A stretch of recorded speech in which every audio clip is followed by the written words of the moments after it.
नमस्कार दोस्तों, बिंदास बातों में एक बार आप सबका फिर से स्वागत है। तो आज का डिस्कशन हमने किस बारे में करना है? आज का डिस्कशन हम करेंगे sexual and romantic orientation, attraction and behaviours. ऐसा लग रहा है कि क्लास ले रही हूँ, क्लास नहीं ले रही हूँ, but this is what I will be talking about. कहाँ से प्रेरणा मिली? तो ऑफ कोर्स कुछ पिछले एपिसोड्स में मैंने कुछ पोर्शंस सेक्सुअलिटी पे डिस्कस किए, कुछ चीज़ें मैंने बोली हैं, लेकिन कभी कभार अचंभा होता है कि कहाँ से कहाँ आ गए ये कहाँ आ गए हम। पहले कैसा था, जब हम छोटे थे या जब हम बड़े हो रहे थे तो बड़ी ही ब्लैक एंड वाइट चीज़ें थी। शायद थोड़ा बहुत गे और लेस्बियंस को थोड़ा सा, होमोसेक्सुअल्स का थोड़ा एक्सपोजर था, बट नॉट दैट मच। दिमाग में एक ही चीज़ थी, भाई शादी होनी है, आदमी के ही साथ होनी है। ऐसा तो था नहीं कि कुछ दिमाग में कुछ और था कभी। तो जो सीखा वही समझा और वही जाना, और कभी कोशिश नहीं की, या उस समय कोई कोशिश नहीं करता था जानने की कि उससे हट के भी कुछ हो सकता है। तो जो लोग उस स्पेक्ट्रम पे सेट हो जाते हैं वो लकी हैं, क्योंकि फिर वो खड़े होके दूसरे पे उंगली उठा सकते हैं और दूसरे को क्वेश्चन कर सकते हैं। ये कह सकते हैं कि वो सब जो दूसरे हैं वो गलत हैं, है ना। लेकिन आज की बात उन सब की है जो स्पेक्ट्रम पे नहीं है। थोड़ा और क्लियर बताने की कोशिश करूंगी। सो जो लोग ओपनली एंड क्लियरली स्ट्रेट हैं एंड हेटेरोसेक्सुअल हैं, ये उनके बारे में नहीं है, क्योंकि वो तो वही हैं जो हमेशा से दुनिया ने कहा है, जो लोगों ने कहा है, जो किताबों में लिखा है, सबने यही कहा है, सबने यही कहा है कि आदमी और औरत ही बने हैं एक दूसरे के लिए, करेक्ट। लेकिन विद टाइम ये चीज़ सब बदलती जा रही है, और मुझे अचंभा इसलिए ज़्यादा हुआ क्योंकि इस चीज़ का जो नॉलेज थी वो मैं अपने को काफ़ी समझती थी, मैं काफ़ी ज्ञान रखती हूँ, लेकिन जब अपने बच्चों से बात करती हूँ, स्पेशली डॉटर क्योंकि वो बड़ी है, तो आंखें ज़्यादा खुल जाती हैं कि लगता है अरे ये भी है, अरे वो भी है, ऐसा भी है, वैसा भी है। तो मैंने सोचा कि चूँकि कल उनका अपने फ्रेंड्स के साथ कुछ डिस्कशन चल रहा था और उसमें इसी बारे में बात हो रही थी, और अचंभा की बात ये shocking, or I wouldn't say, yeah, it is sort of surprising कि यंगस्टर्स भी बड़े ही संकुचित विचार के हैं आज के। तो हम सोचते हैं कि जो विचार हैं वो 50 से ऊपर, 60 से ऊपर वालों के ही हैं वैसे, लेकिन ऐसा नहीं है। तो मैं बात कर रही हूँ अबाउट LGBTQIA+ कम्युनिटी। और थोड़ा विस्तार में बताऊंगी कि ये सब का मतलब क्या है यार, इतने सारे हैं वहाँ। तो L stands for lesbians, G stands for gay, B stands for bisexuals, T stands for transgenders, Q stands for questioning, queer, I stands for intersexual, and A stands for asexual, and plus stands for all of those that are not covered in this. तो जैसे कि ना पहले कैसा था कि रंग कुछ लिमिटेड थे, कि जो हम लोग का जो कलर बॉक्स हुआ करता था उसमें 12 रंग होते थे, है कि ना। अब कलर्स का जो स्पेक्ट्रम है, अगर आप वो देखें तो कोई अंत ही नहीं है। आज आपको अगर अपने घर की दीवारें सफ़ेद रंगवानी है और आप दुकान में जाके कहें कि भैया मुझे सफ़ेद रंग दे दो, तो मिलेगा क्या?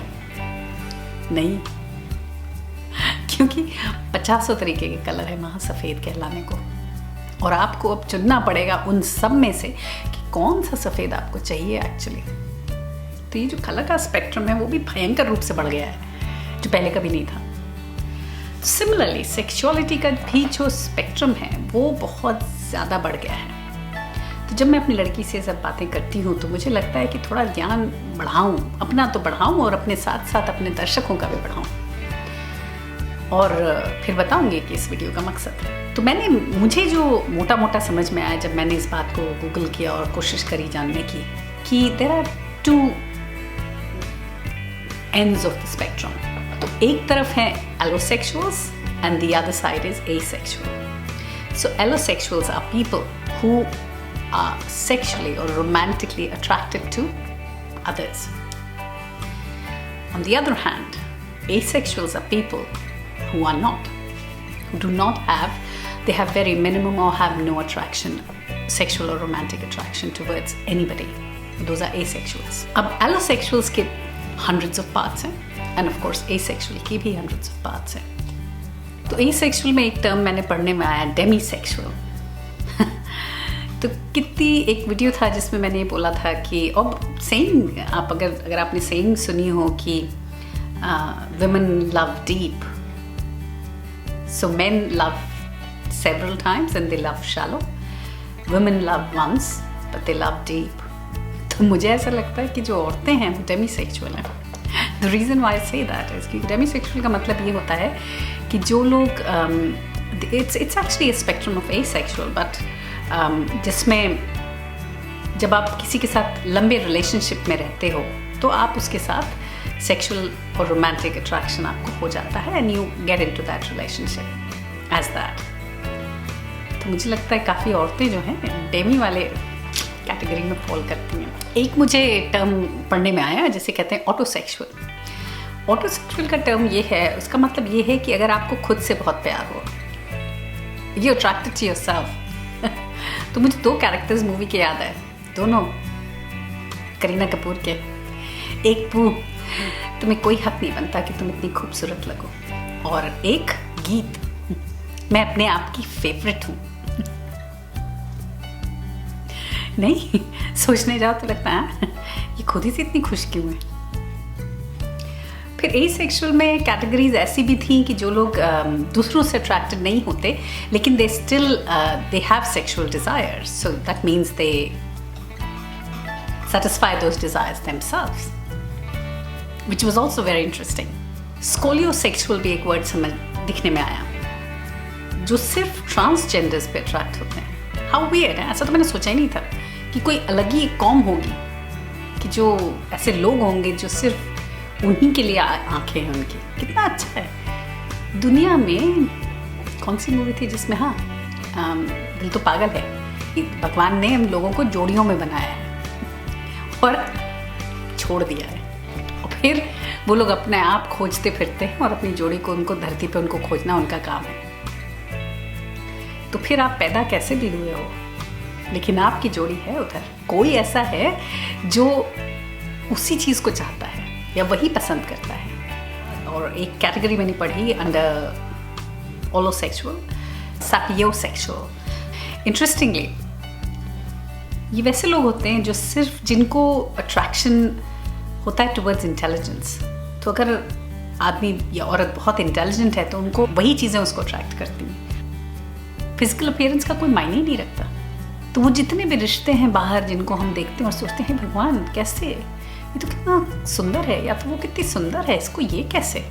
तो maybe they are all sapiosexuals, क्योंकि उनको अट्रैक्शन किसी और चीज़ का था, इंटेलिजेंस का, rather than the physical appearance.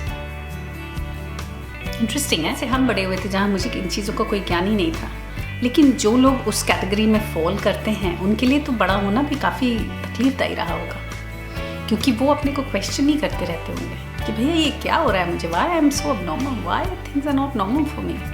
क्यों ऐसा नहीं है कि जो आम लोग जैसी बातें करते हैं वो मुझे भी वो पसंद आए बात करना. स्पेशली एसेक्सुअल्स के साथ बहुत होता है, क्योंकि they feel that they are normal. Because एक एज होती है ना कि जब स्कूल में लड़कियां लड़के सब यही बातें करते हैं कि माय गॉड इसने देखा, उसने मुस्कुराया, उसने ये किया, उसने वो किया. जो एसेक्सुअल्स होते हैं उनको ऐसा कुछ महसूस नहीं हो रहा होता, तो उन्हें लगता है कि यार ये क्या है, why is this such a big deal.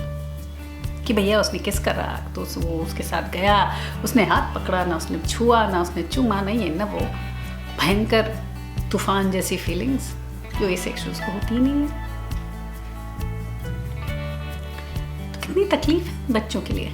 तो ये वीडियो का मकसद यही है कि चूँकि मेरे वीडियोस बड़े लोग देखते हैं और ऑफ कोर्स टीनेजर्स भी देखते हैं, तो उनको तो सपोर्ट मिलेगा ही, बट जब बड़े लोग देखते हैं जो उस एज के हैं जिनको एक्सेप्टेंस इन चीज़ों का थोड़ा कम है, उनके लिए ज़्यादा है. उनको ये इन्फॉर्मेशन देने के लिए कि आउट देयर वहाँ बहुत सारे लोग इतने हैं, ऐसे हैं जो अलग हैं, हमेशा से थे. It's just that now they are being labeled and defined better. तो जो लोग कहने को तो क्या everybody is same, but then फिर भी I feel कि जो heterosexual हैं या फिर जो straight लोग हैं, they are in a better position in the world, in the way, because इसलिए नहीं कि क्योंकि अभी मैं देखिए 2020 की एक सीरीज देख रही थी जो मतलब रिसेंट बने हैं. तो उसमें एक फैमिली दिखाते हैं और उसमें एक लड़की she feels that she is more attracted towards girls, and वो रो रो के अपने माँ बाप को बता रही है कि जैसे कि उससे कोई गलती हो गई है. शी इज स्कैर्ड कि मैं कैसे ये चीज़ बोलूँ माँ बाप को, क्या सोचेंगे वो. तो ये जो परसेप्शन है कि ये गलत है, वो सबसे पहले गलत है. और फिर मुझे लगता है कि हम कौन होते हैं दूसरों को जज करने वाले. हम अपने को सुधार लें, हम अपने को देख लें, वही बहुत है. हम दूसरे पे उंगली क्यों उठाएं. सोसाइटी को, हम सबको हर चीज़ के लिए बहुत ज़्यादा एक्सेप्टिंग होना चाहिए. तो जब आज के बच्चे जो इतने अवेयर हैं, जो इतना ज़्यादा हर चीज़ जानते हैं, हर वक्त इंटरनेट पे रहते हैं और खबर रखते हैं चीज़ों की, और फिर आजकल सीरीज़ भी ऐसे बनते हैं. Exposure is a lot, information is a lot of information out there. तो क्यूरियोसिटी होनी जायज़ है. और अगर उस क्यूरियोसिटी में कोई अपने को डिफाइन करता है with a different label which is different from the norm. Norm मतलब जो perceived norm, not norm actually, जो लोगों का परसीव्ड नॉर्म है उससे अलग है, तो उसको प्लीज़ जज नहीं करें. और क्वाइट पॉसिबल कि आज अब हमारे ही घरों में ऐसी चीज़ें देखने को आए इन फ्यूचर, क्योंकि ये चीज़ कोई हेरिटेंस नहीं होता या ये कोई जीन्स में नहीं आता. ऐसा नहीं है कि अगर लेस्बियंस हैं तो उनके बच्चे अगर उन्होंने किए तो सारे लेस्बियंस ही होंगे, या गे कपल है तो उनके सारे बच्चे गे ही होने वाले हैं. नहीं, ये गे सब जो हैं ये पैदा तो स्ट्रेट कपल से ही होते हैं. तो ऐसा नहीं है, ऐसा कोई रूल नहीं है. तो फिर जो हम सब आउट देयर बैठे हैं, जिनकी फैमिलीज़ हैं, घर में 2-2, 3-3 बच्चे हैं सबके, तो पॉसिबल है कि कोई एक बच्चा उठ के कहे कि भाई मैं वैसा नहीं हूँ जैसे आप सब हो, मैं ऐसा हूँ या मैं वैसा हूँ, या मुझे ये पसंद है, मुझे वो पसंद है. तो मेरी गुजारिश ये है कि जब कभी अगर ऐसा हो तो उस बच्चे को छोटा महसूस ना कराएं. उसको तभी भी उतना ही प्यार दें जितना वो पहले पाता था. कोई डिफरेंस नहीं होना चाहिए, क्योंकि वो इंसान नहीं बदला है. उसकी प्रेफरेंसेस डिफरेंट हैं जो आपसे. आपको करेला पसंद है तो उसको नहीं पसंद है करेला. Simple. It is as simple as that actually. जो मैं सब्जी से कंपेयर कर रही हूँ, लेकिन it is as simple as that. और दूसरी चीज़ कि भाई ये जो लोगों का आश्चर्य होता है, अरे तुम्हें ऐसा कभी महसूस नहीं हुआ, अरे यार तुम कैसी हो या तुम कैसे हो, ऐसा कैसे यार, कुछ गड़बड़ है. नहीं, गड़बड़ कुछ नहीं है, बस वो वैसा ही है या वो वैसी ही है. उसको नहीं जमता, उसको नहीं जमता ये, उसको नहीं जमता वो. Simple. There is no if but to it. तो अपना जो सोच है उसको थोड़ा वाइड करें, थोड़ा और एक्सेप्टिंग बने, क्योंकि मुझे डर उन बच्चों के लिए है जो आजकल अभी हमारे घरों में हैं और जो आपसे बात नहीं करते हैं, जो आते हैं और घर में दरवाज़ा बंद करके अंदर बैठ जाते हैं, और फिर वो क्या करते हैं एक सस्पेंस है. किसी को पता नहीं होता. है ना. तो अगर माँ बाप एक्सेप्टिंग हो जाएंगे तो ये बच्चे भी थोड़ा बेटर हो जाएंगे. छुप छुप के कम करेंगे, जो भी करेंगे खुल के करें, क्योंकि गलत नहीं है. Again no, they are not doing anything illegal. It is just the way they are. और उनको ऐसा डर लगता है कि अगर उन्होंने ये चीज़ बोली तो भगवान जाने बिहेवियर घर में क्या माहौल हो जाएगा, तो वो छुपा के रखते हैं चीज़ों को. तो घर को थोड़ा खिड़कियाँ दरवाजे खोलें, हवा आने दें. और स्पेशली आज के दिन जब ऐसा माहौल है कि आदमी कहीं नहीं जा पा रहा, तो ये जो बिहेवियर्स हैं जो पहले छुप जाते थे, जो दिखते नहीं थे, जो पता नहीं चलते थे, वो अब ज़्यादा पता चलेंगे. गालिब के ज़माने से ये सब चल रहा था, मुझे तो लगता है. गालिब की एक गज़ल है, हर एक बात पे कहते हो तुम कि तू क्या है, तुम ही कहो कि ये अंदाज़े गुफ्तगू क्या है, हर एक बात पे। तो सही है ना कि हर एक बात पे आप अगर दूसरे वाले को छोटा दिखा रहे हो, छोटा कर रहे हो, या हर बात पे ये पूछ रहे हो कि अरमा यार तुम कौन हो या तुम क्या हो, गलत है ना। तो इस वीडियो का मकसद यही कि इंसान को, हर इंसान को भगवान ने ही बनाया है ना, तो फिर इस धरती पे हर किसी को जीने का हक है, अपने हिसाब से जीने का हक है। तो बस इस हफ्ते के लिए सिर्फ इतना ही। अगले हफ्ते फिर मिलेंगे किसी और चर्चा, किसी और बात के साथ, और कोशिश करूँगी कि कोई हल्का वीडियो बनाऊँ किसी डिफरेंट टॉपिक के साथ, शायद फैशन को लेके, पॉसिबल।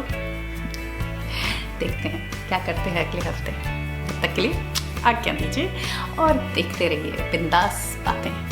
बाय।